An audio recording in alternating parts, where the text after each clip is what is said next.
backup at that point anyway. So Okay. that's really, it's not like we can get, a higher offer tomorrow and go with that one instead. We're already legally bound to the contract we've Gotcha. signed. Okay. So it's really just if this doesn't go accordingly, then that's why you would want a contingent backup offer. Gotcha. My name is Kevin McIntosh, and this is the Closing Table, where we talk to experts about their experience in real estate all across the country. Let's go.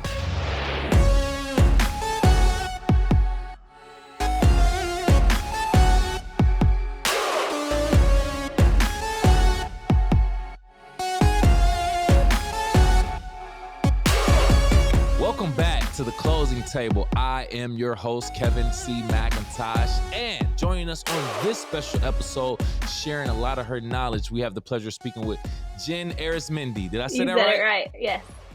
Hey, how you doing, I'm Jen? good. How are you, Kevin? Fantastic. That's my favorite word.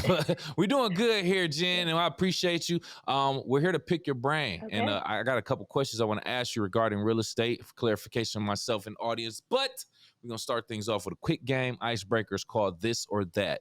Jen, I got a couple words and or phrases related to real estate. I just need you to tell me which one you choose. I got two of them. You tell me which one you choose, and you can tell us why you chose it if you want. You ready? Okay, yes. All right. First one. Hardwood or carpet flooring? Hardwood. Okay. Contemporary or traditional style? Ooh, traditional. Interesting. Master bedroom upstairs or downstairs? I think downstairs more now than I used to think, probably, because now I have kids, Really? and so I like the separation of things. Okay. Last one, single story or two story? I think two-story. Okay. I get with that too. A lot of people like that ranch style more now. So, to each his own. All right, Jen, well, thank you. Starting things off a little light, a little fun, quick game and whatnot. Now let's get into who you are specifically, Jen. If you can take 60 seconds or less, tell me and our audience, who is Jen outside of real estate? So outside of real estate is sort of hard because I've been doing this for 14 years. So a lot of myself is in real estate, but I'm a mom. I have 4 kids. I'm a wife. I'm a daughter. I'm a sister. I contribute a lot to our association. So I'm a chair for one of our committees. I sit on our board of directors. So I know that's kind of real estate related, but I really resonate with that. So that's kind of who I am. Yeah, that's life. Yep. Yeah, if that's life, that's life. If real estate consumes you, see, and that's the thing about that too. That's not a trick question, but it's always interesting because that's an ode to the fact that if you love what you're doing, you never work a day in your life. It's part of your life and lifestyle. So you were like, I just like to read real estate books, but that's actually what I like to do. So I get it. I get it completely. So thank you for telling us about you, Jen. Getting us a little bit more. Of course. Now, we're obviously here to talk about real estate and housing. Everybody's in a different market or different perspectives of their market. So I want you to take this time now to describe your current market that you serve. And let's be more geographical to start off. The notable areas, landmarks, attractions. Describe your current market, please. Sure. So I'm in South Bend, Indiana, which is the home of University of Notre Dame. Yeah. So that's our main attraction here. But we have like 5 different colleges here. So we have St. Mary's, Holy Cross, Bethel, IUSB. So we have a lot of education going on in my geographical area. Gotcha. I served mostly the South Bend, St. Joe County area, but we're right on the border of Michigan. So we have a lot of agents in our own office that do some Michigan work too. But we're pretty much, for me, it's just South Bend. Okay.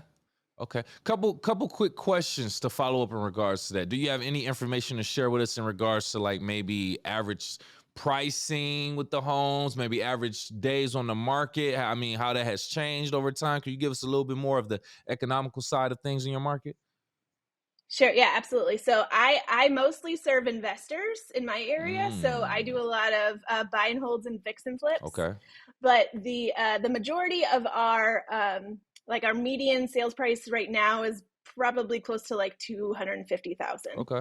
So for a long time we were one of the most affordable cities in the Midwest. I think we still are, but Right. with post-COVID life, things have gotten a little bit crazy. So prices are a little bit higher here, but for the most part, we're still able to service our investors with buy and holds and fix and flips and be able to create a product that we can put back out for new home buyers. Got you. Okay. I have some people, some family that are in that South Bend area. As a matter of fact, Oh my yeah, okay, stepbrothers and sister, actually, that's literally like my only connection to South Bend. I've probably been there maybe twice okay, in my entire life. I okay. think one time I was there, it might have been a game against Michigan or somebody like that, but I was Oh, super so young. that's a Oh big day yeah, for yeah. us I was here. super young, and I'm just like, why does everybody hate Michigan?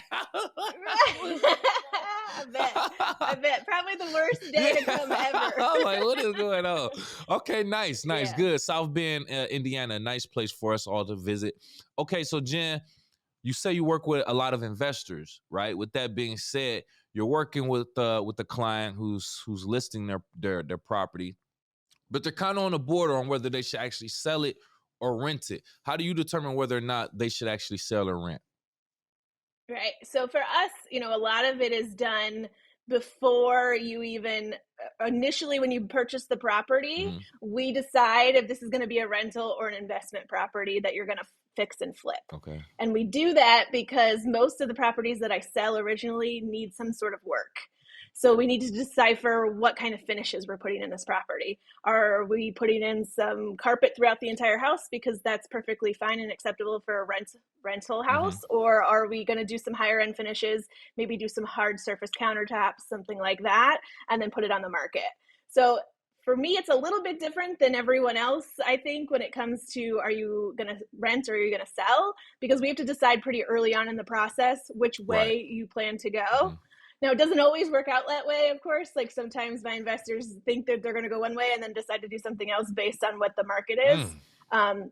We're really, price driven and is there a spread there to be able to make enough money for my investors to actually put it on the market, or does it make more sense to just carry it for a while as a rental, make some money, residual each month, and then decide to, sell it later? So we have to make some decisions a little bit early on where, that's not exactly the regular residential, approach, I Right, guess. right. So, Okay, so that leads me to the follow-up question, which is, let's say you are going with the road of selling the property. What are some major factors, if you can name about 5 different factors to consider whenever you're doing making an offer price?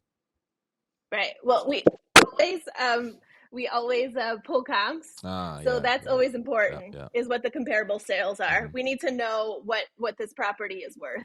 I think that's pretty fundamental, whether that's a regular residential house or a flip house. Okay. You want to know what your house is going for.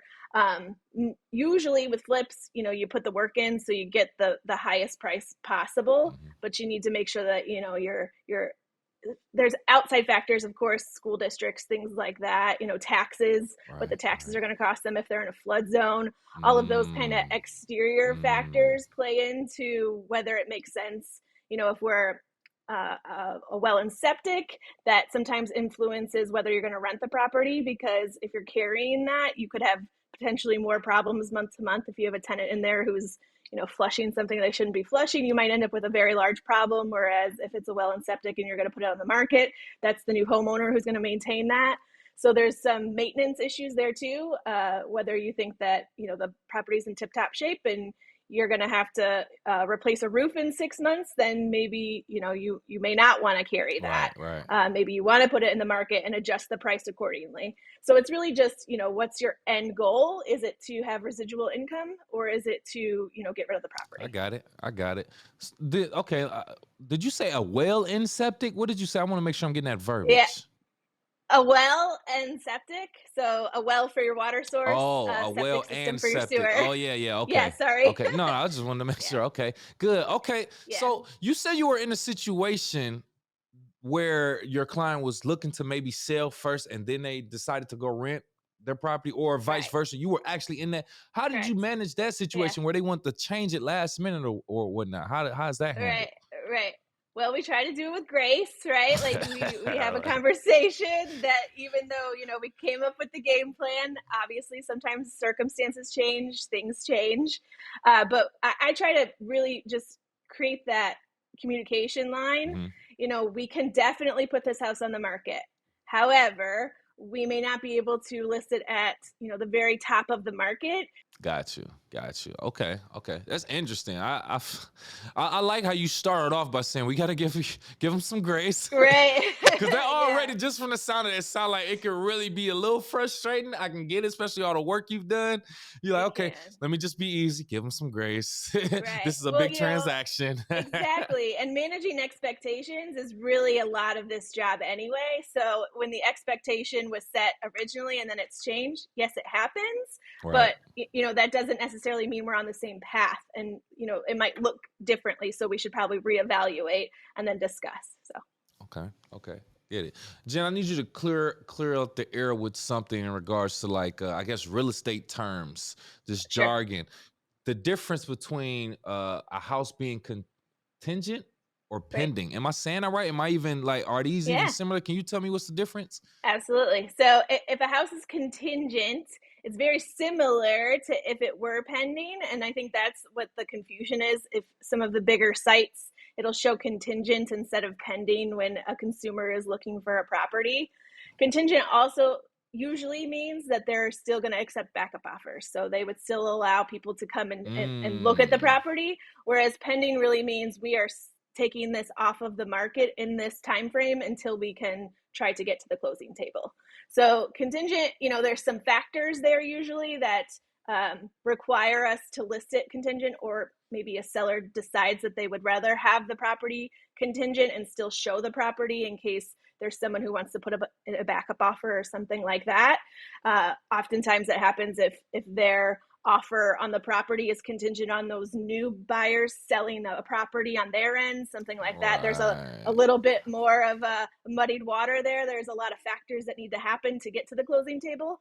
Whereas often pending is just we're off the market. We're not going to look at anybody else's offer. We're not going to show the property. We're pending until we close. Okay, maybe this is a dumb question. Yeah. No, probably but not. It's just it's a but difficult. with that being said, I'm okay. My mind is going to the place of pending. Basically, you aren't accepting offers. Contingent, you are accepting offers, but it is still in a pending process in a way, right? Correct. So, I feel like most people would be going with contingent, right? Because I mean, even though you have an offer, it's in the process. You could have the possibility of somebody coming out of nowhere and say, "I'll pay twice as much for that right now." Why are people not doing more contingents Right. than pending right Right. now? So I'll tell you, there's a couple of reasons. A lot of it has to do with circumstance. So let's Oh, say you are like me and you have 4 children, and for every showing, you try to keep your house immaculate. And you right, finally right. get this offer, and it looks like a pretty solid offer. And you say, I say to you, Kevin, I don't want any more showings. I can't do this anymore. I can I barely feel keep my it. house clean. Mm, That is one reason why you would make it pending instead of contingent. That's also, let's say you have a stellar offer, it's closing in 2 weeks, chances of it falling through, are less than the norm. Sometimes mm, you would make it pending at that point. Sometimes you just don't think that it's a good idea to get someone's hopes up when chances are this is not going to go back on market. So I gotcha. think it's really just a circumstance of the seller, what their preference is, and whether they want to continue to show their house and potentially look at other offers going forward. I mean, you're still in contract, so even if you took an offer, it would only be a backup at that point anyway. So Okay. that's really, it's not like we can get a higher offer tomorrow and go with that one instead. We're already legally bound to the contract we've Gotcha. signed. Okay. So it's really just if this doesn't go accordingly, then that's why you would want a contingent backup offer. Got you. I'm so glad you brought that into perspective too, Jim, because yeah, you could go through a fact where you're trying to sell your home, but like you said, you have to keep your house clean for these showings. Right. And there's a good chance you probably have a family, you have kids, and trying to maintain a clean home with kids is almost impossible. Exactly. I have a Exactly. 1-year-old son in a 2-bedroom home, and I swear I'm always cleaning my house, and it's never clean. It's never Right. clean. So I get it. Exactly. Yeah. Just from a Yeah. parent perspective, I get it. That's Yeah, real. absolutely. Okay. Absolutely. So this transaction, it requires a lot of people, a lot of hands on the table, but more specifically, the movers and the pushers, the buyers and the sellers, clients. I mean, agents, excuse me. So I know not all transactions are going to go smooth. You know, you have two different parties with two different interests, or whatever the case may be. So, Sure. can you describe a time where you might have had a disagreement with the opposing or the other client's agent, and how you all actually, resolved that by closing and got it ironed out? Sure. I think this is a great question, and I think that I can't oftentimes I wait. have I have similar situations across the board. Usually, for me, the issues tend to come in with inspections and repairs, and Mm, when someone is feeling like something is of more dire need, more of right. a major defect, that kind of thing, and it happens, we're all doing our best for our clients, right? Like our goal is fiduciary duty. We're trying to make our Right. clients the most money. Well, that comes into play when you need someone to take care of a repair that could oftentimes be very costly. So Mm-hmm. I think that that's usually like the root of my disagreements. I tend to be very open communication. I try to, from the beginning, give this teamwork mentality. We're here for the same goal. And that's really how you work through it is, I can understand your seller's perspective on this. However, the buyer's perspective is XYZ. Can we Mm-hmm. come to some sort of an agreement to make this work for everyone? That's usually the best way to handle it, because Right. sometimes you have to get out of your own way and realize that this really isn't about me. This is about the client. This is That's a about good the point. buyer. This is about the seller. This is about what's best for them. And also, the knowledge behind whether something is a major defect or not, and making those connections with your affiliates and being able to call on your roofers and call on your electrical guys to get a full picture of things is super important. Mm-hmm. So I think it's just a full picture thing, and trying to remember that we have the same goal here. We just need to make sure that we're all on the same page and we're communicating and we're really trying to get to where everyone is happy. I don't think that there's any transaction where everyone walks away like a winner. It's almost like buying a car. Like, did you really get a Really? good price or not? Like, did it really go great? At the end, if you really want that car, you're going to get the car, that kind of thing. So sorry, these earbuds. No, you're But yeah. fine. Yeah, so that's kind of, I think, just trying to keep the goal in mind and making sure that you're working towards, the end goal for what's best for your clients. I take the agents out of it, really. I mean, they're just Yeah, the line yeah. of communication. Correct. So I don't take Correct. it personally. I try not to make it personal. Mm-hmm. It's really just facts. I like the way you look at that. Just, hey, let me just take the agents out. What are the two essential pieces really need and really want out of the situation?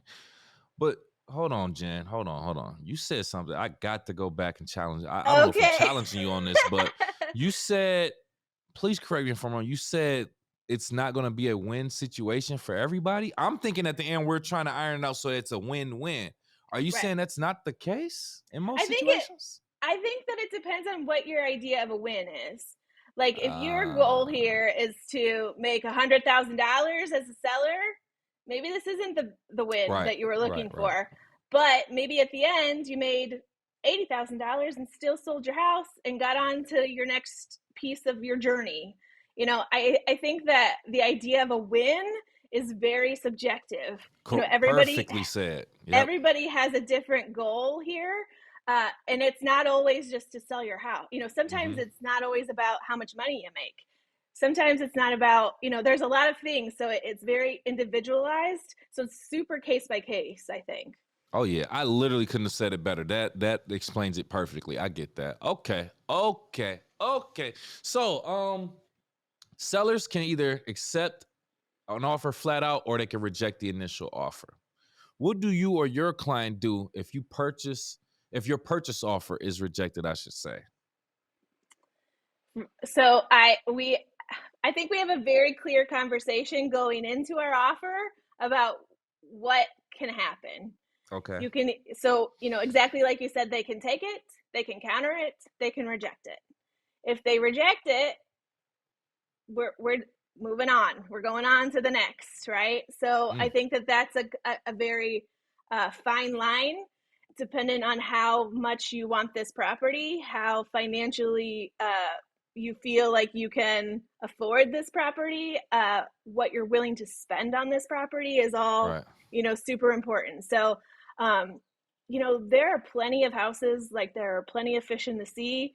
Sometimes one doesn't work out, and that's okay. And there's going to be Yeah. another one. So I think that, I know it's hard for buyers not to get super emotional and connected to a property, within the first 20 minutes that they see it. But I think that I try to really reiterate that, there could be a perfect house tomorrow. So, Right. Right. it doesn't mean that it's the end of the world. You got to do what's best for you. Um, One of my colleagues, and actually the agent who sold me my very first house, who was a friend of mine, used to say to me, I want to make sure that you can afford pizza on Friday. And so sometimes I, say that just because I don't want people to overextend themselves, That's and funny. remember that it is important to be able to do the things that you want to do as well. So sometimes just because you think you found the right one doesn't mean that that's the right one. And sometimes a rejection is that push you need to get on to the next one. So that's kind Wow. of how we try to look at it. I Stay guess I, I positive. I guess I expected that answer, but a part of me kind of expected it to be a little bit of a response, like, I don't know, like an emotional ex-boyfriend, like reaching out, like, why don't you love me, like just trying to find out that why don't you want to Right, be with me, what's wrong with me, like there's none right, of that, why don't you want to take this offer, like is there anything right, we can do, or right. is it just once they reject it, all right, we just let it go? I think it's really, so for me, it's very client driven. So if that's what they want me to do, is find out how we could Okay. have made it better, and if there's still some sort of room on the table for us to make it better. I will tell you that in the investment world, it's very unemotional. So for them, Mm, they don't fall in love with houses for I the get most it. part, because they I have a get huge it. portfolio. It's just Right. on to the next. For Mm, me, I've been doing this so long with investment that I think that's rubbed off on me a little bit. I do have regular residential clients, and of course, I will, if they want me to make a phone call, I'm happy to do that. But I think overall, I just try to express that, like, there's so many homes, and if this wasn't the right one, and we put our best foot forward and we did the best we could, and it wasn't good enough, that's okay. We'll just find another one that our best foot is going to work. So yep. Just like you said, there's plenty of fish in the sea. I don't love right. you. Go find someone else to love you. Exactly, yep.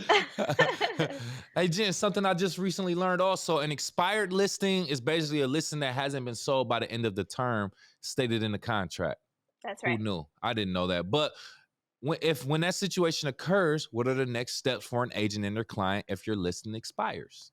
Yeah, you're going to have a conversation with your client, and you're going to decide if it's time to take the property off the market, if maybe now is the time that they want to rent this property instead of trying to relist it, or if we need Mm, to evaluate the property, maybe we need to look at list price. Maybe we've been, overpriced, and that's why we didn't sell.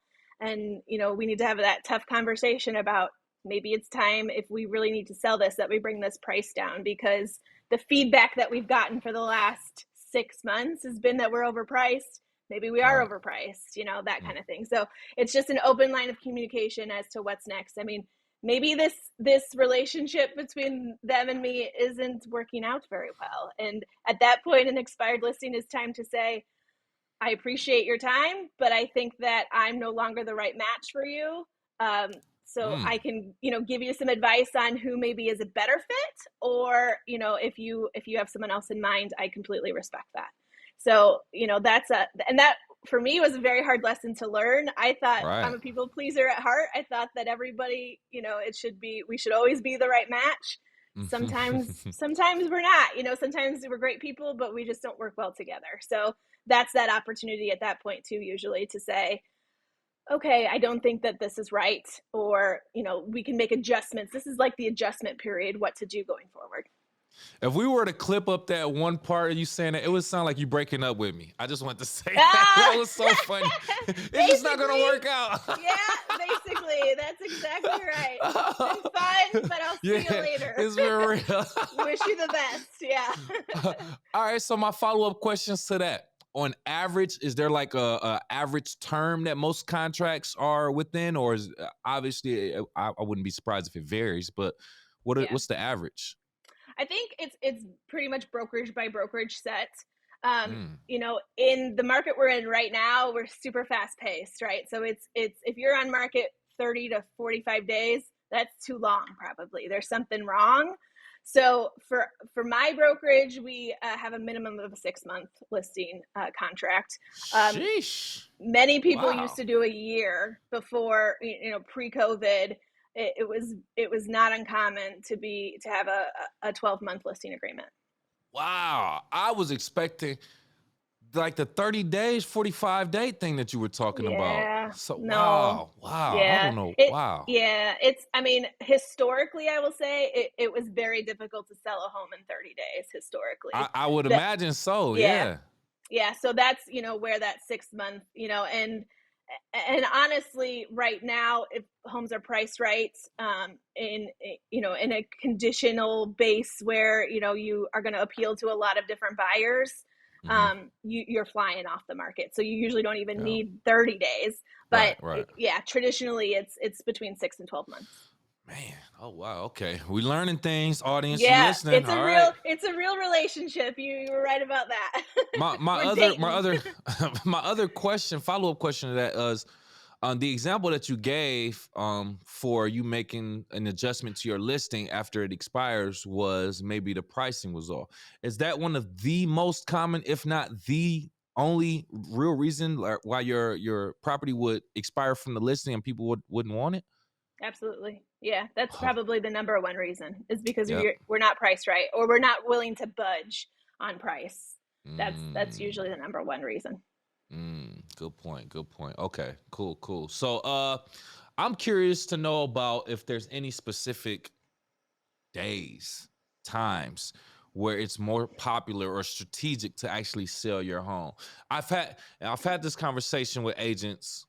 The spring and the summertime is a popular time to sell your home, especially in like the Midwest region. We don't have all that snow and things of that nature. But Right. my brain works. I'm thinking if everyone's selling their home in the winter and it's competitive, wouldn't it be a good opportunity to buy? I mean, in the summer, wouldn't it be a good opportunity to buy in the winter and things like that? That's how my mind works. So, I mean, outside of the seasons, is there a more popular day or time to sell a home? So I think people are buying homes every single day. I do tell my most of my clients that I like to list homes on Thursday.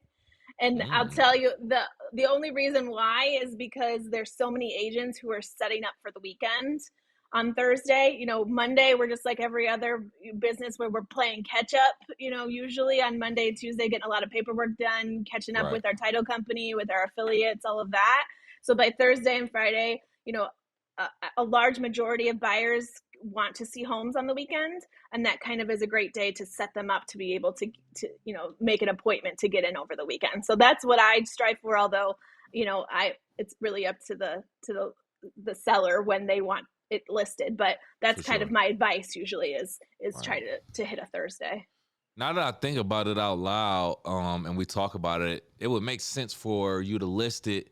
Not necessarily list it on the weekend, but for you to list it. And I mean, a lot of people are free on the weekends. If you work during the day, you really can't go see the home during the Right. week. So if you do it during the weekend and it's just listed on a Thursday or Friday, you're like, oh, okay, they just did this great opportunity for me to go check that out. So that Absolutely. science, I don't know why I could have figured that out on my own, Jen. No, I don't you're know why I didn't fine. think You're about fine. that. But that's what you're here for. So we appreciate that.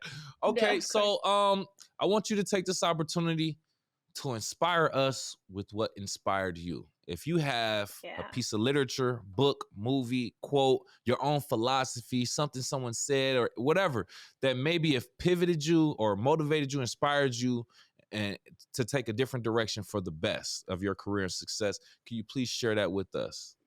It's funny. I thought about this question the most when you sent it over to me because it was so difficult for me. Like I have a lot of like one-liner quotes that I really love. So Okay. I'll just, if you don't mind, I'll share just a couple with you. Please, please. I really, really often find myself saying that I prefer to under promise and over deliver. I say that quite often because I just want I really think that an expectation needs to be set pretty quickly, and that Mm-hmm. if I'm always, you know, working to do the best I can, under promising you things and then over delivering on the end just makes me come out looking pretty good. But also I think that that's important. I don't want to ever promise something that I know that it's probably not going to happen. Mm-hmm. So also, I often say to my children when they have a bad day that that tomorrow's going to be better, and we've survived 100% of our bad days. Ooh. So that's always one that I use, especially with my kids. And I Mm-hmm. try to internalize that one myself, because when you're having a bad day and things are just it seems like the world is crashing down, it's often tough to get into that rut. And Yeah. positivity is super important these days. I don't think there's enough of it around. So trying to stay positive and remembering that tomorrow's a new day and things are going to get better is also a really important one for me. 100%. I love the one where you say you got through 100% of all your problems. Like we and Right. that's literally like the mindset I have to have when I'm going through, like, every situation I was like stressing over, like breaking myself down over at one point in my life. I can always look back and be like, I got through that. Like, I'm here still. Like, I'm worried about other things now. And as long as you have that mindset, like, it'll at least keep you calm through the Right. storm. You know what I'm Right. saying? Yeah. So that's the one that I like that you share with us, Jen. We Oh, appreciate great. you so much for pulling up a table here. I mean, pulling up a chair to the closing table here, Jen. At this point, if you have any last words and or want to tell the people how they can reach out to you, please do so now. Oh, sure. You can get a hold of me by my socials. I'm on Instagram, Invest with Jen. I have a Facebook page, Jen Arizmendi, with Addresses Unlimited. Or you can always reach out to me by my cell phone, 574-315-0119. There it is. There it is. Thank you again, Jen, for being Thank here and you. being a friend. Thank you for being a friend. Thanks, Kevin. I I'm really being really appreciate the silly. opportunity.